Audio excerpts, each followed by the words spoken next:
بسم اللہ الرحمن الرحیم۔ قلب کا علاج۔ ایک بزرگ کا فرمان ہے، 3 چیزیں نفس میں بغض و حسد اور سختی پیدا کرتی ہیں اور سارے کیے کرائے پر پانی پھیر دیتی ہیں۔ نمبر 1 عیب جوئی، نمبر 2 خود پسندی، نمبر 3 ریاکاری۔ 3 چیزیں قلب میں الفت اور محبت اور نرمی پیدا کرتی ہیں۔ نمبر 1 حسن خلق، اور نمبر 2 اخلاص، اور نمبر 3 تواضع۔ دیکھیے، اس میں 3 چیزیں تو ایسی بیان کی گئی ہیں جو بیماری ہیں، اور 3 چیزیں ایسی بیان کی گئی ہیں جو صفت ہیں، خوبیاں ہیں۔ تو ہمیں پہلے ان 3 چیزوں کو دیکھ لینا چاہیے جو بیماریاں ہیں اور جو برائی ہیں۔ وہ 3 چیزیں کیا بیان کی گئی ہیں؟ پہلی چیز ہے عیب جوئی، یعنی کسی کے اندر عیب تلاش کرنا، اور آج اس کا بہت رواج ہے کہ ہر آدمی اس ٹوہ میں رہتا ہے کہ کس کی کہاں سے برائی مل جائے۔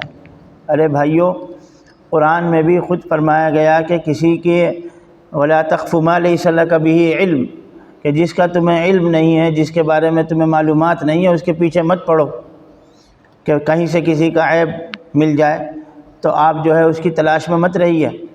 اور آپ صلی اللہ علیہ وسلم نے ارشاد فرمایا کہ جو تم اپنے لیے پسند کرتے ہو وہی اپنے بھائی کے لیے بھی پسند کرو۔ تو کیا ہم یہ چاہیں گے کہ کوئی ہمارے عیب کے اس میں رہے، ٹو میں رہے، کہ کہیں سے ہمیں ہماری کوئی چیز مل جائے اور اس کو اچھالا جائے؟ تو جب ہم اپنے بارے میں اتنے جو ہے بیدار ہیں، جب ہم اپنے بارے میں اتنا خیال کرتے ہیں اپنی عزت کا، اپنی جو ہے عیب چھپاتے ہیں، تو دوسرے کے عیب اگر معلوم بھی ہو جائے تب بھی اس کو چھپانا چاہیے، اس لیے کہ یہ مسلمان کا حق ہے۔ دوسری بات ہے خود پسندی۔ ہر آدمی یہ چاہتا ہے کہ اس کو پسند کیا جائے، یہ بہت بڑا عیب ہے، اسلام اس کو پسند نہیں کرتا۔ خود پسندی یعنی انسان کے اندر خودداری تو ہونی چاہیے لیکن خود پسندی نہیں ہونی چاہیے۔ خود پسندی جو ہے تکبر پیدا کرتی ہے، گھمنڈ پیدا کرتی ہے کہ بس جہاں جائیں بس ہمارا ہی نام ہو، ہمارا ہی تذکرہ ہو، بس جہاں بیٹھیں تو بس ہم ہی ہوں، ہم ہوں۔ خود پسندی میں انسان اپنے آپ کو بہت بڑا سمجھتا ہے اور دوسروں کو حقیر سمجھتا ہے۔ یعنی کپڑے پہنے تو یہ محسوس کرے کہ لوگ میری طرف توجہ کریں، بولیں تو لوگ اس بات کو خیال کریں کہ صاحب ہماری طرف توجہ ہو جائے۔ یعنی جہاں بھی رہیں، جیسے بھی رہیں، سب ہماری طرف، یعنی ہائی لائٹ میں رہیں ہر وقت، تو یہ اچھی بات نہیں ہے۔ نمبر 3 ریاکاری۔ ریاکاری کیا ہے کہ عبادت کر رہے ہیں تب بھی ریاکاری، قربانی کر رہے ہیں تب بھی ریاکاری، نماز پڑھ رہے ہیں تب بھی ریاکاری، دینا دلانا کر رہے ہیں جب بھی ریاکاری۔ یہ تو بہت زیادہ عام ہو چکا ہے کہ کسی کی کوئی خدمت کر رہے ہیں، یعنی 1 تھیلا دے رہے ہیں اور 5 اس میں ہاتھ لگا کے دے رہے ہیں کہ صاحب لیجئے، یہ ہماری طرف سے۔ ارے شرم آنی چاہیے، آپ اس کو 1 کلو دے رہے ہیں اور وہاں 10 لوگ کھڑے ہیں فوٹو کھنچوا رہے ہیں، صرف فوٹو کھنچوانے کے لیے، اور اس لیے کہ صاحب ہمارے پاس تنظیموں کا پیسہ آ جائے۔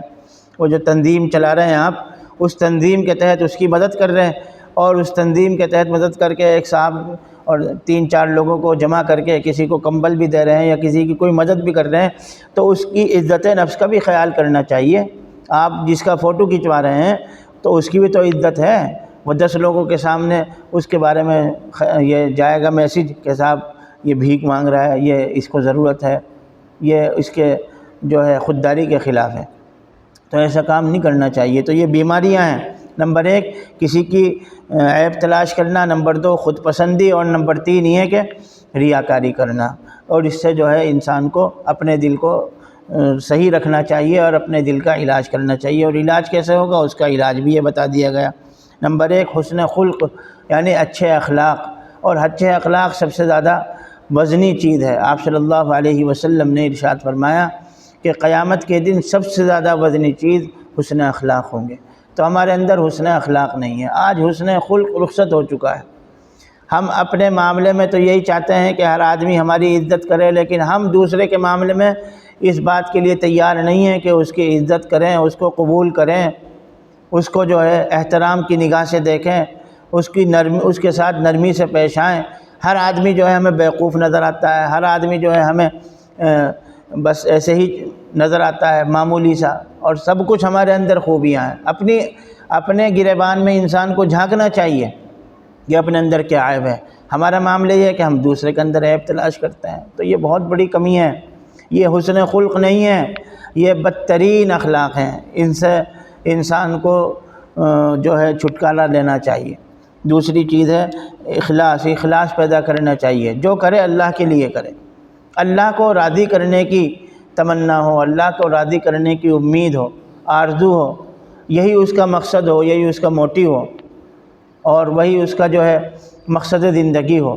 اور جب اخلاص ہوگا تو اخلاص بڑا طاقتور ہے۔ آپ دیکھیے تبلیغ جماعت، یعنی حضرت مولانا الیاس صاحب کے پاس وسائل نہیں تھے اس زمانے میں، حضرت مولانا یوسف صاحب رحمۃ اللہ علیہ، اور وہ نام لیا کرتے تھے کہ بھئی ایران جانا ہے، کویت جانا ہے، سعودی، اور لوگ ہنستے تھے ان کے اوپر کہ صاحب ابھی تو آپ کے پاس کھانے کو نہیں ہے، پہننے کو نہیں ہے، اور آپ ایران توران کی باتیں کرتے ہیں۔ وہ اخلاص ہی تو تھا، اور دنیا دیکھ رہی ہے کہ دنیا میں کوئی جگہ شاید ہی ایسی ہو جہاں پر تبلیغ کا کام نہیں ہو رہا، تو وہ کیا ہے؟ اخلاص ہے۔ ایسی دیوبند کو دیکھ لیجئے، کتنا معمولی سی حیثیت سے وہ شروع ہوا تھا، اور آج وہ کتنا برگزار جو ہے درخت بن گیا ہے، کتنا بڑا سایہ اس کا جو ہے ساری دنیا میں نظر آتا ہے۔ تو یہ اخلاص ہے جو ایٹم بم سے بھی زیادہ طاقتور ہے۔ تو اخلاص پیدا کیجئے، اللہ تعالیٰ وسائل خود بخود مہیا کر دے گا۔ اور نمبر 3 ہے تواضع۔ تواضع کا مطلب یہ ہے انکساری، کہ اپنے آپ کو چھوٹا سمجھنا اور اپنے آپ کو خادم سمجھنا، لوگوں کا جو ہے احترام کرنا، ان کو عزت دینا، ان کو عزت کی نگاہ سے دیکھنا، ان کے ساتھ نرمی اور شفقت سے پیش آنا، اور تکلف نہیں کرنا، نہ بات کرنے میں تکلف، نہ پہننے میں تکلف، نہ جو ہے اٹھنے بیٹھنے میں تکلف۔ جو تکلفات، جیسے صحابہ کرام رضوان اللہ علیہم اجمعین کی زندگی دیکھیے آپ، بالکل تکلفات ساری، ہر آدمی متواضع نظر آتا تھا، ہر آدمی ایک دوسرے کا احترام کرنے والا نظر آتا تھا۔